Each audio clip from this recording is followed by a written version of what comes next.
All right, EXPs, welcome. Thank you guys for taking this time to tune in today for a very special pop-up interview discussion. I am joined by none other than Mr. Jade Edwards of A Plus Staffing.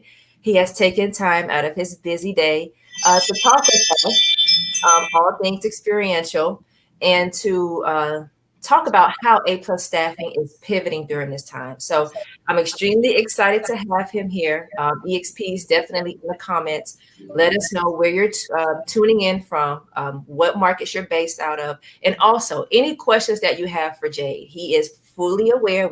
I've briefed him, and he knows this is a pop-up discussion, so we don't have preset questions. We are going to be taking your questions. I'm going to be hitting them with the tough questions, but hey, he's here to answer them all. So without further ado, Mr. Jay Edwards of A Plus Staffing, thank you for taking time out of your busy schedule to join us today. Well, absolutely, Jay. Thank you so much for having me. I've really enjoyed seeing your clips and your posts, and seeing you be in it, travel from place to place, and then come back and talk with EXPs and agencies. So thanks for having me today, and excited to get to connect virtually. Thank you. Thank you. So go ahead and just give EXPs. I'm going to be checking the comments, guys, on my phone and pulling up everything to make sure you're good on Facebook. But Jay, go ahead and give everybody a brief background into your history with A Plus Staffing and why you decided that working in the experiential marketing industry, was for you.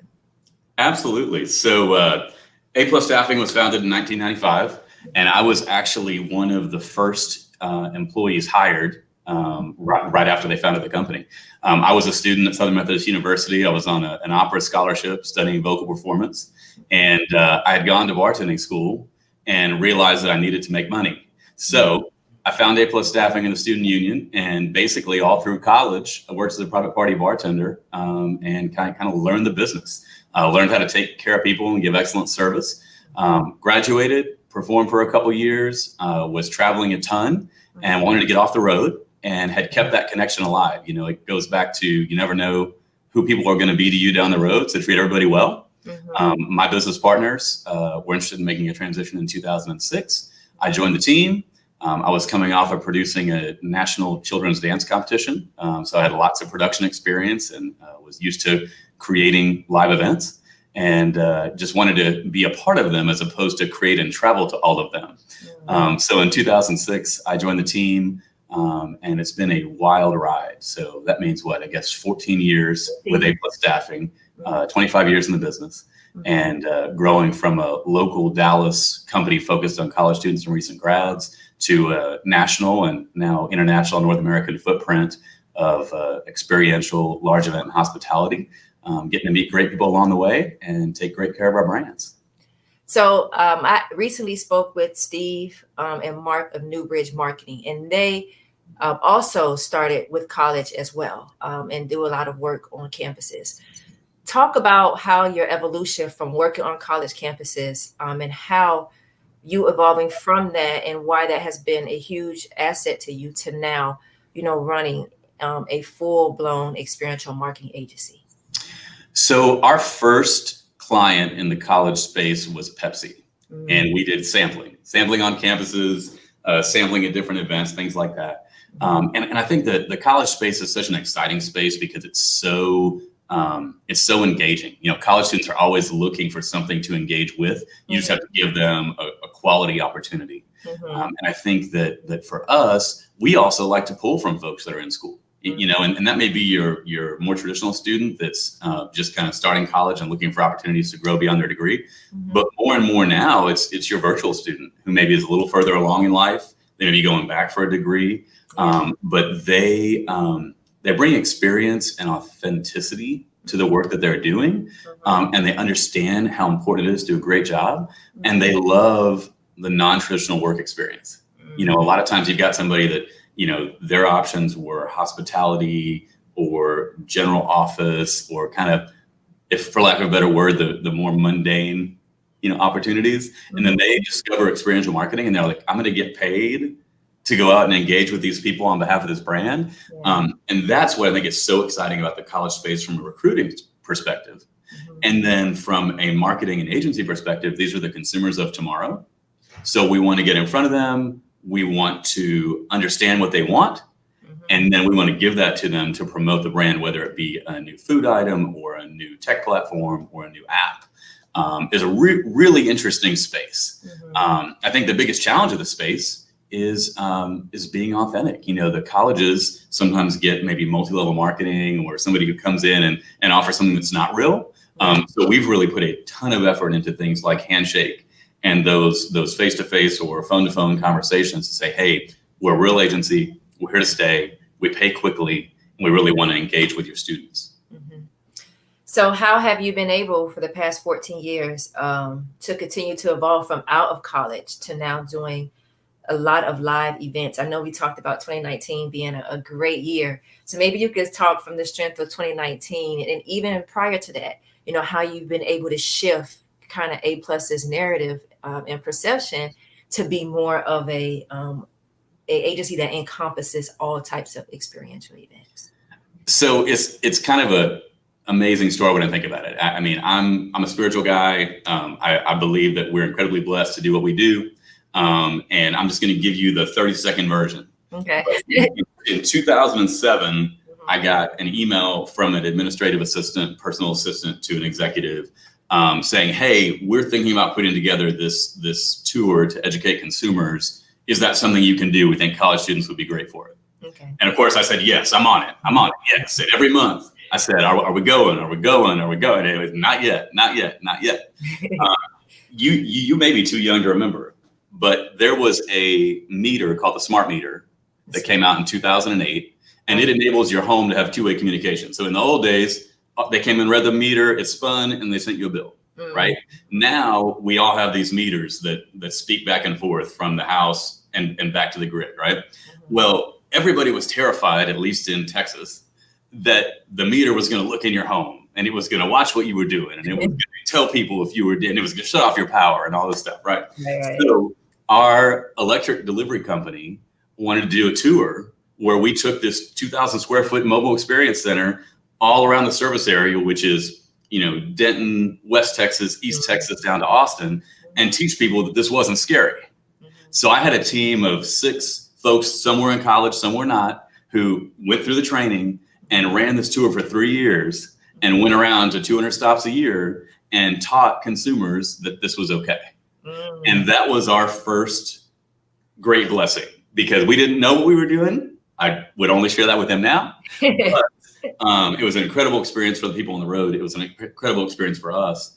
And then the next kind of great thing that happened is Super Bowl 45 came to Texas. And in Super Bowl 45, we went all in on partnering with the NFL and partnering with the different purchasing arms of the NFL. And we had the opportunity to represent Doritos and Pepsi and a few other folks at NFL Experience. And that went well. So we got to move into a no texting while driving campaign. And no texting while driving grew, and everything grew. And it's just been an amazing wild ride of the experience comes, the opportunity comes. We typically say yes. And our great teams, both internal and external, help us to deliver on that promise. And our clients know that if we say we can do it, no matter the timeline, no matter the number of people, we will get it done. So let's talk about your team for a minute, because we know you're not a one-man show. It takes a whole collaborative effort to run an agency as a president. How do you continue to motivate your teams, and what are your expectations when you are hiring account managers, or even when you're moving people from an account manager role to a senior position? How do you what is your process, or what is A+'s moral ethics or values or things that you guys stand on as an agency? Well, the first thing we do is we only hire people that work in the field. I don't believe that you can do what you do. You know, I did my time on the road, and it's funny. When I started on the road, I was loading trucks for a dance competition. A few years ago, I was unloading a truck for a Copa Alianza soccer tournament. And my role, you know, now as president, or my role then as, you know, chief bottle washer, I'm still unloading trucks. So I don't know what that means about my career, but we always hire from the field. We feel like you need to understand where our employees are coming from and the challenges that they're encountering, and where our clients are coming from. What's a realistic ask, and how can we deliver on the promise that we've made? The things that delineate an outstanding A+ employee: 100% client commitment. We're a 24/7 business. We try our best to give balance where we can, and now with virtual school, we've created a internal group to kind of figure out, okay, if we've got a Zoom class, we may not be available for a call, but put it on your calendar so we can catch that a little later. And in exchange, we're going to be along with you at 5 a.m. when that store shift starts, to make sure that our staff got there. Or if they couldn't get there, we're going to call and say, Jay, I know it's 6 a.m., but can you get in the car and go, right? So 100% client commitment, 100% employee commitment. If we don't have our employees, we can't deliver what we promise. And that involves, when you call us, we need to answer. When you shoot us a text with a question, we need to answer. So I think that everybody on the A+ team cares a lot about people, client people and employee people. That's the account team side. The admin side is all about getting people onboarded, getting people paid, making sure that we're fulfilling the promise to get you paid on time. One of the things that we've been so proud of since 1995 is we pay in a week. If you work today, next Friday, it will hit your bank via direct deposit. That is my promise to our employees and our team's promise. And when something goes wrong, we'll pick up the phone, and it might be a PayPal or a Venmo or whatever, but we're going to make sure that we get you paid, because at the end of the day, you promised to work, we promised to pay. So on the admin side, their job is to treat people well and make sure that we're paying people on time and that we're doing things the right way. So let's tackle this question of diversity.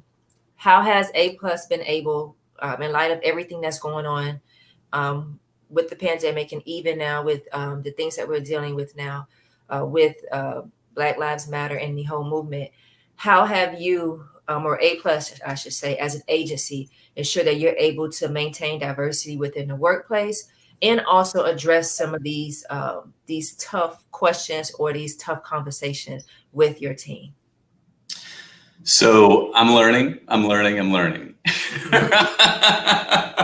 I had two great conversations, one with a former employee and one with a client, two African-American guys, probably in their mid-30s, early 40s. And very eye-opening conversations, right? Because these are two guys that are incredibly successful, and guys that I respect a ton. And I think that I didn't really understand our role. Like I mentioned to you before the call, I think that experiential marketing is diverse by nature. I think that our brands know that without diversity, they can't reach the different demographics they want to reach. So I think that when I look at the field, we're incredibly diverse. Now there's exceptions. There's certain industries that aren't quite there yet. But when I look at, Wendy's or iFly or, any of these folks that we're out for a ton, State Farm, they embrace diversity. They want diversity, and it would be strange to not have diversity, right? Where my head is when we start to rebuild our team, because we've had to make cuts during COVID. How can we make an effort to reach further and to cast the net farther, right? I want the best person in every seat. I don't care if they look like me or they look like you or they look like someone I've never seen before, if they do a great job in the seat. And because we're mostly a remote team, your work product speaks. Are you engaged? Are you online? Are you doing this crazy job that we've all chosen for our profession? But I think that is something that, as we continue to hire and our team continues to grow, we're going to reach further. We're still going to hire the best person, but we're going to reach further to try to find those folks that maybe don't look like us, but are going to do an amazing job. And we've got diversity on our team. We could probably have more. And that's fair. And I thank you for saying that. And I want to say this, as an EXP in the field, and even someone who has worked on staffing side and even had to staff EXPs and even consider moving to account manager positions. There are a lot of qualified EXPs like myself who have done years and have so much experience working on tour side and can come in and serve as an awesome account manager. But when you're working for a lot of agencies and you don't see a lot of diversity in the agency, it's almost I don't want to say you question whether or not you would be accepted there, but it's almost like, will I really fit in or even have an opportunity because of what I see in front of me? So I think that your approach to hiring EXPs in the field and people that have worked in the industry on the ground level is essential and is important. And I thank you for that, because like you said, within the field, there's a lot of diversity, brand ambassadors, team leads. But as you move up into more management positions, the diversity, it dwindles. It does dwindle. So as an agency, looking more at EXPs who are qualified, who have the extensive experience, who want to, and that's the next question I'm going to ask you, who want to move into the account manager side, they would be huge assets because they're out in the field. So they understand the importance of diversity, but also they are diverse within themselves. They can be Hispanic and they can come in and tell you, hey, Jade, we could target this area because I know that there's a huge, even though the client may not see it, there's a huge opportunity to leverage consumers in this area to build the brand and to have some presence there. So there are a lot of EXPs who are looking to move to account manager positions. So with that being said, what would you say to a EXP like myself who may be saying, okay, COVID's happened, I'm not sure I want to be in the field, but I still love experiential and I want to work for an agency like A+ on the account manager side. What would you say are some of the qualifications or some of the qualities that they need to be able to shift from field thinking to in a not a cubicle, but at home, not on the go every day, because it is a transition, it's a shift. Right. So Right. what would you say to that person? What are some things that they need to have? Well, I think that first and foremost, you have to deliver in every situation. Yeah. Right. We never know what we're walking into. And I think that the folks that are most successful are those that can figure out a way to make it work and always remember why we're there. Yeah. Right. So the clients aren't perfect. There may be a client manager on site who is just tough and not fair. Right. And you have to decide if that not fair moment is going to torpedo your career with a company because you walked off the job, or whether you can take a breath and say, you know what, I can make it through today. I like to say, I'm not going to let you get in the way of my money. Right. And if you called me with an issue of someone being crazy, I would say, Jay, let's not let that person get in the way of your money. Right. Let me deal with it. We've got a great HR team. We've got an opportunity to fill out a complaint form, that sort of stuff. But let's all remember, if we don't take care of this brand and we don't engage these people, it's all for nothing. And we're talking about something that doesn't exist anymore. Right. Right. Two, I think flexibility. I remember those people that when I make that 6 a.m. call and they're willing to step in for us, we remember that. We just ran an incredible program, North American drive-in program, and we spun up a team of 27 regional managers in about a week and a half. And it was a tremendous program, and it just kind of dovetailed on some other things, and we worked really well. Some of those folks are going home early, which is painful. It's just the nature of the deal. Assignments end, and they don't always end exactly when we'd like them to, right? But the professionalism and the love and the appreciation of those folks makes them the first call when the next opportunity comes up, right? We had someone who reached out to us 9 months ago and said, hey, I would be a great part of your team. Give me a shot. And we talked to him and followed it away. And then the shot came in, we hired him on, and she's doing amazing. So I think first, make it known that you have an interest. Second, deliver. Right? And third, look at the whole opportunity, because a lot of times when we're in the field, we're used to be being paid by the day or by the week with per diem and all these sorts of things. And it's a good gig because it is your life. Yeah. Right? Like you were on the road, from CEO tour managing, you're living in a truck or a hotel for 9 months, 12 months or whatever. Well, you flip to an agency role and it's like, okay, I'm going to pay you a salary. And you're like, well, wait a second. I'm going to do all this work for just that. Yeah. Right. But you might get to work from home. You will likely go home at night. You have to catch some calls on the weekend. We're 24/7. We can take care of our clients, but it's not the same type of gig. And it's so much harder because now you're engaging the field to deliver what you promised. No longer is it about what you motivated that team of 6 or 10 or 15 to do on site. You now have to do that from home, which is incredibly challenging. Yeah. If it's your gift, please apply. But if it's not, that's okay too. And so I think make it known, deliver, and decide if the timing is right for that. Because for most of us in our career, at some point it is. You know what, I can't be on the road anymore. I've got plans for a family, or I want to settle down, or whatever. I still want to be a part of the industry, but I don't want to literally drive the industry, right? But we always welcome those applications, and the next phone call could be our next program. So I think definitely make it known that you have an interest and be ready. And let's talk about for a minute the client, working with clients from a field perspective when they're in and out, or they may micromanage a little bit and stay on site, to having to have daily communication with them as an account manager. How is that different? And what should an EXP who is looking to move to the account side, be aware of when you're dealing with clients from that standpoint versus in the field? Well, I think first and foremost, it's an incredible privilege, because we like to say we provide the people to deliver your vision, right? The client casts a vision, and we promise to provide the folks to make that vision come to life. And if we get it right, we did a program in New York that was a really cool underground, U.S. launch of a candy product. And our client trusted us to find the actors, get them trained, get them in place. And the audience was an audience of influencers. So there was no room for error. Yeah. And it was incredible. I mean, it was absolutely phenomenal. But there was a ton of communication that went along the way to make that happen. And along with that privilege comes the responsibility to make it successful.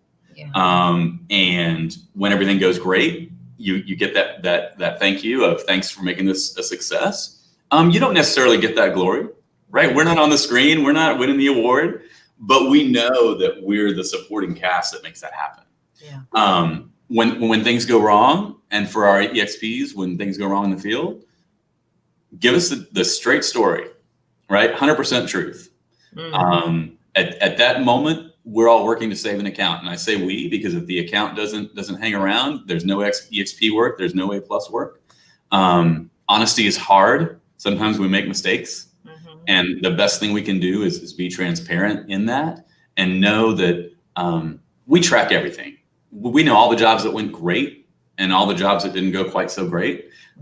Trust that we're going to know you and see you, and that coming to us humbly and saying, this did not go the way I planned. Please give me another chance. Well, that gives us an opportunity to work on it. Or, you know what? The lead count was low because the event was the wrong event and it was raining and a tornado was coming in. Well, that's okay too. But don't give us a lead count of 5. Event was great. Can't wait to go back. Right? That gives us nothing. We tell the client, hey, we got you nothing, and we can't tell you why.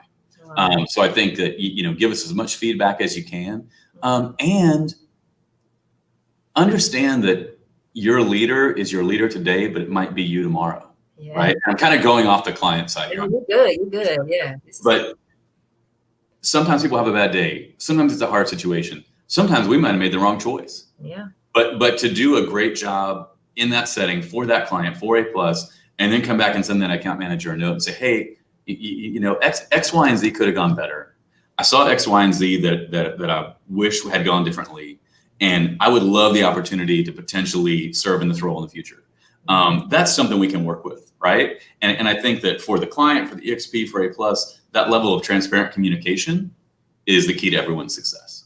Yeah, that's powerful. And that's great information and insight, because oftentimes EXPs, when we're in the field and we're dealing with our issues, we forget that there are other pieces of the pie and other people that are also working together to work through any issues or to make sure that the event is a success. So we got to keep things in perspective, but also understand that we are a part of a team working to execute one event, or even just get through, a tour or a set of events.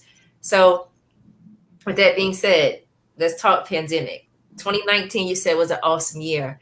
And then we got the news March that things were going to be shutting down right now, and our industry would have to, take a pause. How have you and A Plus, how have you guys been able to pivot and shift during this time? Well, it has been a wild ride, and we're still on it, right? March, I wrote a blog about it recently. I mean, in 24 hours, everything paused, and it was so scary, right? Scary for our team, scary for me, scary for our field folks, just so scary. And we kind of came together and said, okay, what are we going to do? We started a channel on Slack. We're big Slack users, called Brainstorm. And we started throwing stuff on the Brainstorm channel. We added a good news channel because we needed good news. And here, going back to school, we added a silver lining channel because we're all dealing with our crazy and we need to recognize the silver lining. So I think internally, we just tried to build up the team with positive energy, so that as those negative hits came, they weren't quite so hard. And with the field as well, said, hey, we're going into a little bit of different stuff, not necessarily things we would choose to do every day, but we're going to do everything we can to find work. And we want to know who's in it and who's willing to do it. The first thing we kicked off with was in-store sanitization. So helping major grocery chains wipe down shelves, wipe down carts, do curbside delivery, hard work, low rates, tough stuff. But we believe people needed to work, and they did. People came out and did a great job for us. And we needed to stay busy, and we needed to prove that we're here. So we started there. And then in June, I got an amazing call from a friend of mine who we'd done some work for before, with the Encore Drive-In Nights program, and 300 drive-in theaters across North America. Garth Brooks, Blake Shelton, Metallica, amazing ride. Got to spin up a team to help run that program, put people to work all across the country. What a blessing. So much fun. Amazing team in Encore Live. And to be able to do experiential in this crazy time is just pretty awesome. Pivots. We have been working with some of our clients. We had a client that needed to go virtual in 2 weeks. She is an educator. She builds programs for the military, and she was face-to-face in ballrooms for 25 years. And basically, we gave her a team of 3, and we spun it up with her, and she's rocking and rolling. So that was a competency that we knew we had, but we hadn't done before, right? And we're getting ready to do some virtual MC work, which we're very excited about, where we'll be basically hosting some panel discussions. The work is coming. I think that for the first month or so, brands were figuring out what can we do, right? We don't know. Nobody knows what to do, right? And now I think brands are starting to figure out how they connect, because at the end of the day, experiential is here to stay. The connection, the only way you can connect with an individual as a brand, in my opinion, is with another person, right? You can do digital, you can do other stuff, but when you're talking to a person, you're bringing that brand to life. So on the virtual side, I think we're learning how to do that. I went to a meeting yesterday that had a virtual networking session where I punched into a table. I could see the 5 people on my table. I was like, hi. It was a little strange, but it was cool because I could click on their LinkedIn. And I could click on their website, and I could know a little more than if we were in a normal ballroom. That's true. I wouldn't know that. So that was kind of cool. And then on the traditional side, the NFL, the Cowboys have committed to having fans in the stadium. I'm very excited about that. The American Athletic Conference is playing. It seems like some other college conferences are figuring it out. The State Fair of Texas canceled, but we're going to have a drive-through food opportunity. Right. So, I mean, people are desperate for interaction. I think we just got to get the vaccine done. We got to get safe and get healthy, and we got to get back out there because people are desperate for human connection. And that's not going away. Thank goodness, because we love what we do. So how have you guys made sure at event sites that you're keeping the staff safe, with mask or sanitizer? What precautions have you taken or the brands taken to make sure that everybody, even consumers, are safe? Great question. And I think that, safety is everything, right? We can't do what we do without making sure that our employees are safe and the consumers are safe. We have a daily COVID screen. So if you are going to work for us 24 hours prior, you're going to get a link. You're going to answer some questions. And I want you to answer those honestly, because if you're not feeling well or you've been exposed, we want to make sure we protect our other employees, our consumers, and our brands, right? We have some clients that have chosen to do temperature screenings and things like that, and we're definitely equipped to do that, and we can help brands do that.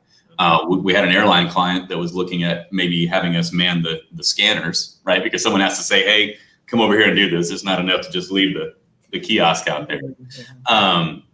So the COVID screen for sure, staying in communication with our people, and then following up if someone does have an exposure, following up with exposed employees and clients to let them know, hey, this exposure happened, and be on the lookout. We've been very fortunate. We've put thousands of people to work over the course of the last 6 months or whatever it is, and we've had very few issues. That's great. But we've got a strong protocol in place. Teresa on my team, she's on the HR team, and fortunately, she owns these for us and helps create the process with our team.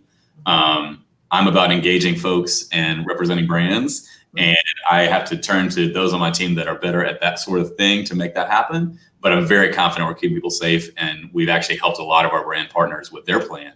They'll call us and say, hey, what are you doing? We'll fire out our plan, and I like to think that hopefully they grab some of the best points and incorporate it into their own. That's good. That's good. That's awesome to hear. So we got a lot of questions coming in. We're gonna pause for. I wish I could see the questions. See, they have to with the StreamYard. Some people don't want their names to be shown, so I have to look at them and read them. So we got a question from Bridget. Tell us about how you keep your internal staff motivated, honest, and communicative with other coworkers. Do you have team building activities for your internal staff to keep your well-oiled machine running smoothly? Great question. So Slack is, I don't know how we existed before Slack. But I tell people that I think that our team members communicate more on Slack than they would in person. Right? And I don't know if you're but basically, I mean, we were running 260 theaters, last Saturday, and we're running them on Slack, right? Because that's where, something pops up, we move it to a conversation, we start. So, I mean, just can't say enough good things. I think that allows our team to have water cooler conversations, to drop something in some of those channels that we can share without having to say, hey, I want to make an appointment to talk with you, right? We do a meeting once a year. This last year, we brought in a communication expert that talked to us about our different traits and our different ways of communicating, and trying to build some awareness around different communication styles, because I think my takeaway was, if you don't communicate like me and I don't know how to hear you, it's just noise, right? And I think for those of us that are very outgoing, we don't usually have that problem because we don't do a lot of listening. but for those that are a little bit more thoughtful, they're just hearing this, right? I would love to do that more. We had a phenomenal meeting, one of our best, and then March came and it was like, whoa, maybe we shouldn't have that meeting.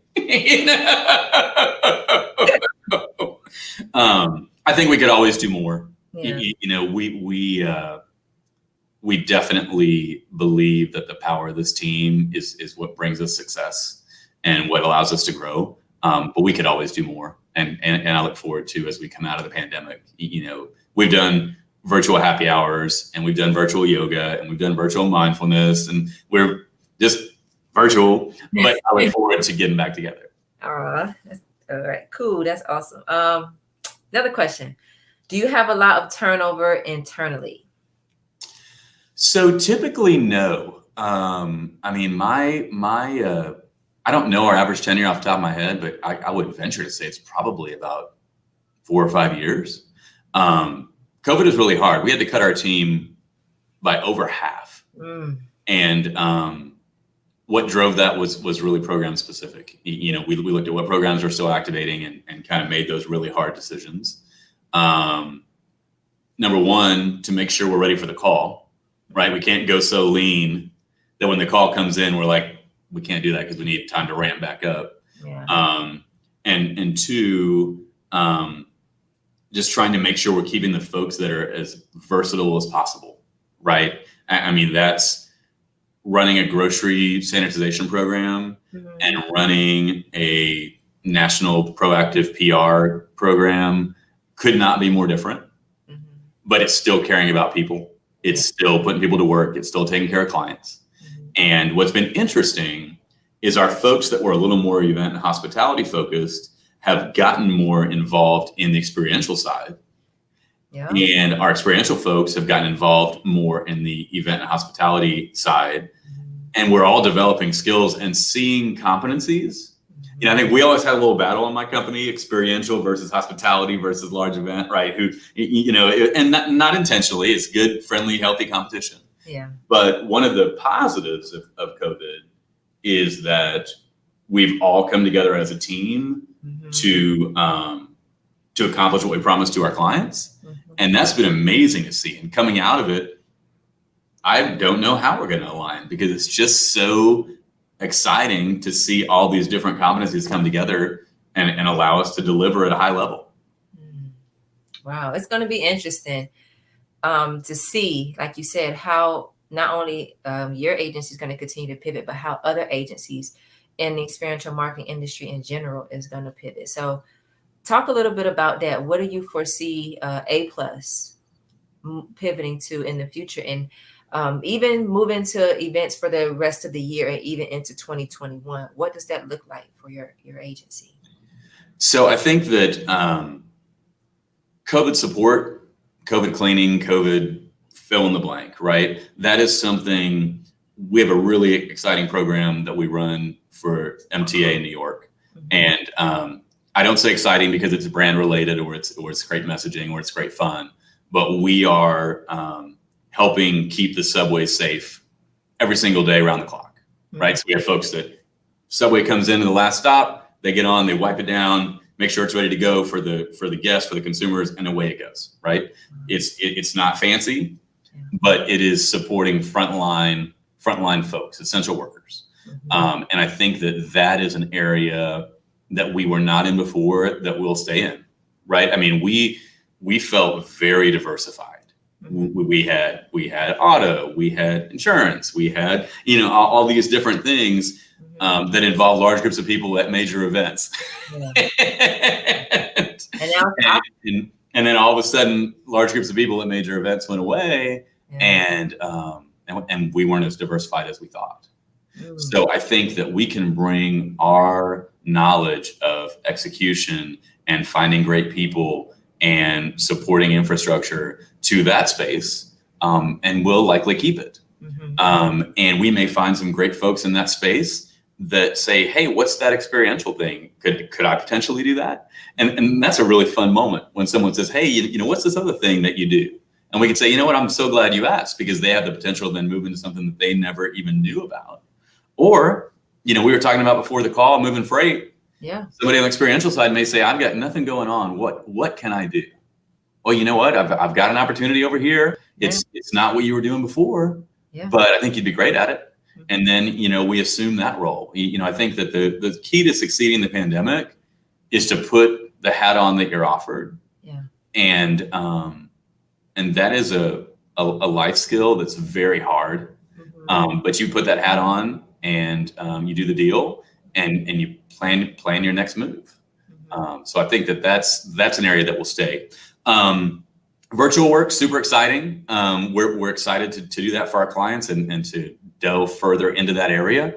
I think that the virtual ambassador, a lot of times our clients aren't comfortable being on camera or being at the front of the brand. You know, it's one of our selling points is that your best salesperson may not be the right person to greet 1,000 people at a conference. Let us send you the 10 buyers to your great salesperson because they know what to do with those, but let us handle the 1,000 because that's what we're good at.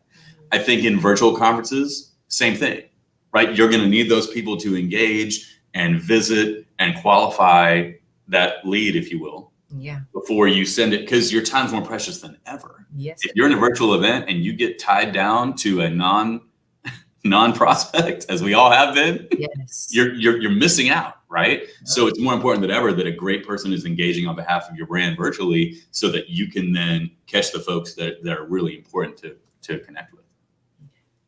We had another question, 1099 versus W-2 when you're hiring EXPs in the field.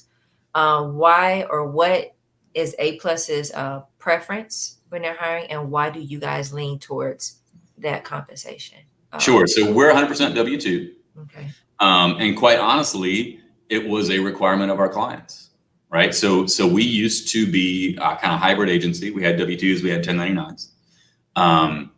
When the Affordable Care Act came down, clients wanted to make sure that there was, lawyers wanted to make sure that there were not loose ends. Yeah. And so they said, hey, if you're sending us people, they've got to be employees.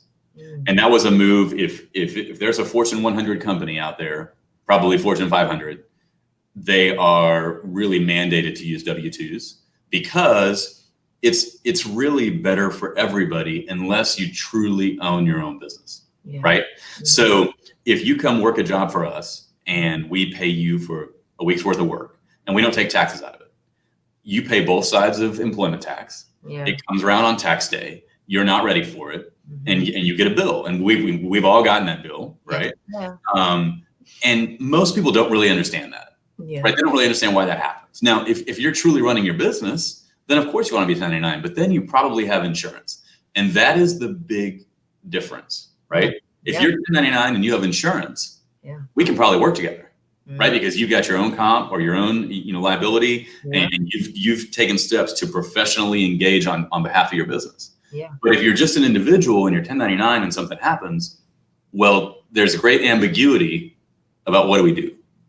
When you're an employee, it all goes through work comp. It's all very straightforward. There's a structure around it. It's designed to protect employees, right?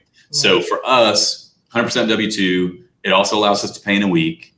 We don't feel like we should ask you as an individual to front our company the dollars, right? And as an employee, we have to pay you timely, depending on the state. As a 1099, you're a business, we're a business, I pay you when we get paid.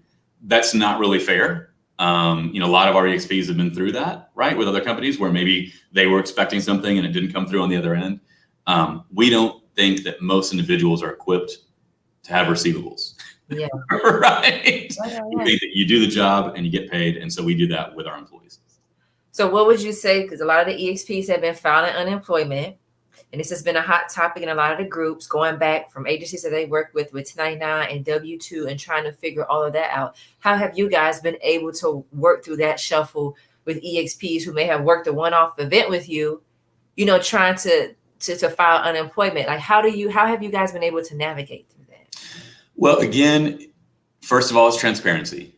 We're going to be honest about what happened, right? And I think that it has been a wild ride, right? One area that we did not cut was our admin team for exactly this reason, because we get bags of mail every single day from these agencies, and we want to make sure we respond on time, because if we don't respond on time, then someone might not get the check, right? And so our position in COVID has been, all of our business has paused. So if you were working for us and you are not working now, it was likely a layoff due to COVID. Now, if we were not your last employer, and I'm getting kind of granular, but if we were not your last employer, it doesn't really matter. But if we were your last employer, it was a layoff due to COVID. If it comes in and they're saying, hey, you weren't the last employer, but what was the situation here? Well, then we're honest about that situation. If it was, a firing for cause, or somebody quit, or somebody didn't show up, or whatever, then we communicate that information. But if you're an employee in good standing, then we can communicate that, that information. And the advantage to A+ is we're a large enough team that I have folks that are dedicated to just that. Whereas in a 1 or 2 person organization, are you going to sell today? Are you going to execute today? Or are you going to deal with unemployment today? Right. So I hope that anybody who's had issues has been able to communicate with us, and we do everything we can on our side to make sure we respond timely. And as a W-2 employee of A+, you are entitled to unemployment benefits if you meet the criteria for your state. And we're not interested in trying to not do that. I mean, this is a pandemic, Everyone should access every opportunity that they can. And we've even said that to folks that have wound down programs or left our team is, hey, let us help you. You know, we want to make sure that you're taken care of. And I think that professionalism on both sides is what helps us all to be able to work together again. And I just want to thank you for answering that, because a lot of EXPs, I asked that question and it just came to me because I wanted you to see what it takes as an agency from a president to deal with the issues of unemployment and to make sure that EXPs are taken care of. You guys are not in this alone. But the fact that Jade is being transparent about his experience, his HR experience, his admin experience, and what they go through on a day-to-day basis, I just want you guys to see that it's not as cut and dry as you think it is when you are working in the field and you get a check, in A+'s case, a week. It's a longer process. But just make sure that you're doing your research. As Jade said, you understand the different laws with regards to the unemployment in your state, to make sure you truly qualify to apply for unemployment with this agency or any other agency. There are steps and procedures that you have to go through, but A+ is doing a great job at handling those things. But also, I wanted you to hear it from the president, you know, and hear his perspective and how important and vital it is to make sure that EXPs are taken care of, but more importantly, the back end, the things that you don't see, you know, that they go through on a day-to-day basis to make sure that you're compensated during this time, or even just when you're working in a event with them. So thank you. And I think, Jay, just to kind of tack onto that, that's another reason to not let an individual get in the way of your money. Yes. Right. If you're having a bad day or if something's not going right, follow the procedures. If that supervisor says, you know what, we're done today, I'm sending you home, go home and send that note, explain what happened, right? Because throwing a fit on site or refusing to leave or walking off or whatever, those things are really bad right now. Yeah. Because not only have you lost that day, but you potentially could jeopardize your unemployment. So I think it's important to not let those emotions overtake the day and know that we're here for you. And I would argue that any established agency would rather know if something's not going right in the field than deal with an incident report, right? Yeah. So communicate with us and don't let any one individual jeopardize your security. And that brings me, I got a couple more questions that we're going to be wrapping up soon, but that brings me to my next point of making sure that as EXPs, you're doing your part in the field. And we talked about this a little offline before we started, but there is one thing to play the blame game or say that the agency is not diverse or they're not taking the proper precautions to make sure that you as an EXP in the field are taken care of. We all have a responsibility, you know, even Jade as the president of A+, me as an EXP in the field, other EXPs executing events, to hold ourselves accountable, to be responsible, and to make sure that we are abiding by the rules that we have signed up to do. Because quite frankly, we don't have to work in this industry. You know, there are other opportunities out there, but we have all chosen to work in this industry because for whatever reason, it may be personal to you. For me, I just love it and I love helping people. But we have to understand too that there are rules that you have to follow when you're on site. There's protocol and there's procedures. And even now, with everything that's happened with the industry, there are going to be fewer opportunities for EXPs. So with that being said, a lot of agencies are not going to be looking at quantity. They're going to be looking at quality. So the great ones, when I say great, I mean EXPs, are going to be getting those opportunities more consistently. But it's also, a lot of EXPs that have said it helped to kind of rid the industry of the bad EXPs as well. So how do you feel about that? Do you feel like it's going to be more quality over quantity once the industry picks back and there are more opportunities? Or I do. I think that we had grown to a point as an industry where some people thought that it was easy money, right? I'll take that job. I'll fill out that recap.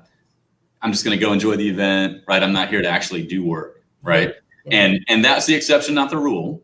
But we've all seen that, right? Had that person who's we do a geo check-in. Someone's checking in from home, or they've turned off their geo check-in, and they're checking in with no location, right? And no one can find them, but they're there. So I think that what you're going to see is the best rising to the top, right? In these few opportunities, we just launched an opportunity and got 500, applications, something like that. And you better believe that we're going to choose the best folks that we know the best, that we have the most experience with for that opportunity. So I think that you will see that. I think a couple of things. Number one, put your phone away. And do what you promised to come to do, right? This is a really hard job for an introvert. This is a really hard job for someone who's having a bad day. And, I'm a big fake it till you make it guy. My 11-year-old, my 9-year-old, they know you fake it till you make it. When you're on site, when you're on stage, when you enter that facility or that venue or that festival, you got to fake it till you make it through the end, right? Because if that chief marketing officer comes on site and they don't see what they were promised, they're going digital on the next one. They took a chance on a live event. They took a chance on having people deliver their message. And it's much easier for them to book it, approve it, and push it out the same way every single time. Now, I would argue it's not as effective. Yeah. But our EXPs in the field hold all the power. Yeah. For whether that event is successful. Yeah. So I think the other piece of that is if you see somebody that's not doing it the right way, tell us in the right way. If you're an A+ employee and you're on site and someone is just loafing it and jeopardizing our job, send that note. Say, hey, I'm not looking to make any waves, but this is what I saw on site, and I just thought you should know. Because if I get that note or my account team gets that note, they're going to go into that person's file and they're going to start looking at, okay, has this person been good 25 times and they're having a bad day? Or was this somebody's first job and their resume looks great, but I've got a guy that consistently applies with us, never shows up, right? And he'll wait 3 months, 6 months, 9 months, and then he'll apply for a job again. And someone new to my team will say, hey, can we use this guy? Absolutely not. Never shows up, right? So I think that delivery is key because you do hold all the power, and be an advocate, and don't do it on social media. Yeah. Do it personally to your connection, right? So social media should be something that promotes and drives and lets people know who's doing it right. I'm not a proponent of social media going out there and attacking people. I might say, hey, this could have gone better. Give me a call if I don't have someone to contact. But that person to person is where that should be. Yeah. So I think use social media to build people up. And when you see an issue, say something to those in charge. And if the account team doesn't hear you, say something to me. If I don't hear you, say something to my partner, Betsy. But give us the opportunity to respond to that because we do want to take care of it. And I think that in a social media forum, so much gets lost. Yeah. And a lot of times the guys that drive the social media piece are the EXPs that don't show up. Not you, Jay. You're amazing. But we've all seen that where someone's like, hey, I didn't get hired. And it's like, hey, you didn't get hired because you don't do a very good job. Yeah. So I think just know your form and know who to communicate to. And personal accountability and responsibility too. Absolutely. That is true. All right. Let's read some of these comments before we wrap up. Jessica Bradford. Yes, I appreciate A+. I'm glad to even be back working. They have put so much trust in me moving in different positions. Kayla is everything. And then Mia also said that A+ is the best. She loves A+, and also Martin said they've had great experiences with A+ as well. So awesome. So thank you guys for everything you're doing and for continuing to move the path forward and move the industry forward for the rest of this year and next year. So as we shift into 2021, what is some advice that you have for EXPs and even fellow staffing and experiential marketing agencies? Number one, stay positive, because there's going to be challenges. We're riding this roller coaster. There's going to be highs and lows. we're blessed to be able to do what we love and do it for a living. You've got to fill, I talk about the jar, the virtual jar, where you've got to put into that jar all the positive. Right. So when a negative happens, the jar is not empty. Right. Yeah. And I think that in this world right now, it's very easy to get stuck in the challenge and in the negative and in where we used to be. Yeah. And I think that what we've got to do is we've got to appreciate the good things. We've got to highlight the good things and promote the good things and keep that positive energy. Yeah. So that we can carry forward and do what we love to do. 2021 is going to be great. Yeah. 2020, we're breathing, we're living, making it, finding opportunity, right? And these are all great things. So I think first and foremost, you've got to focus on the positive. Yeah.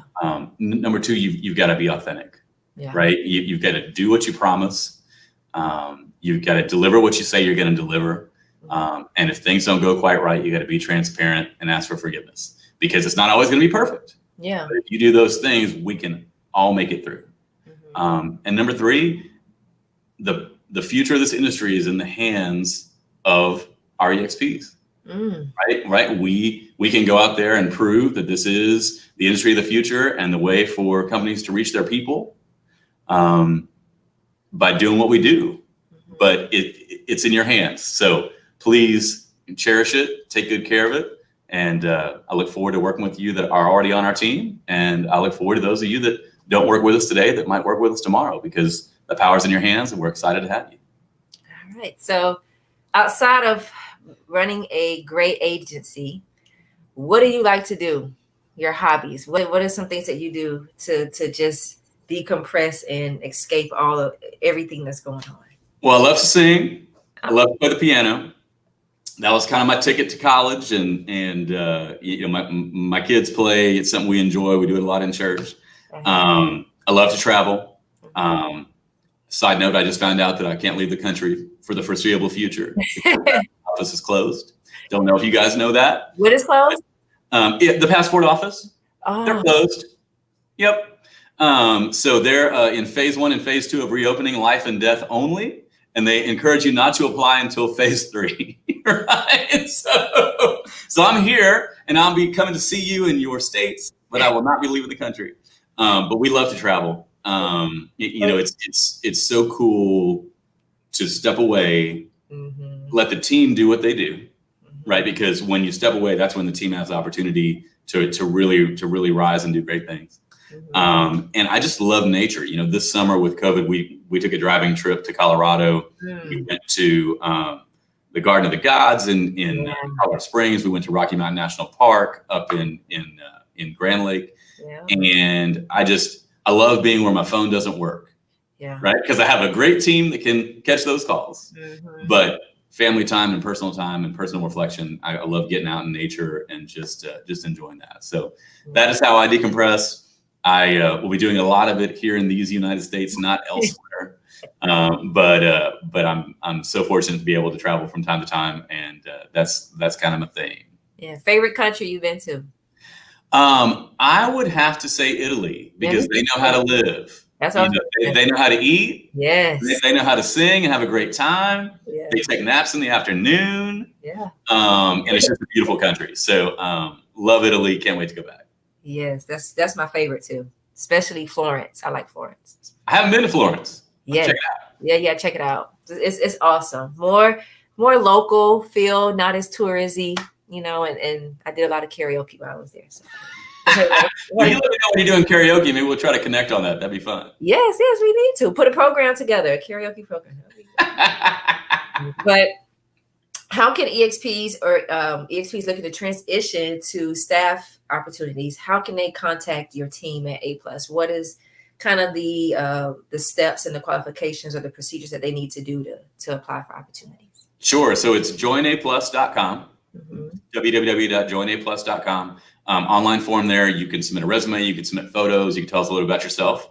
We're always checking that box. But we typically hire when we have an event or opportunity to hire for. So places like Trusted Herd or different areas where you can go find those opportunities, you're always going to have a better shot applying for something that exists in your area as opposed to just kind of entering the general pool.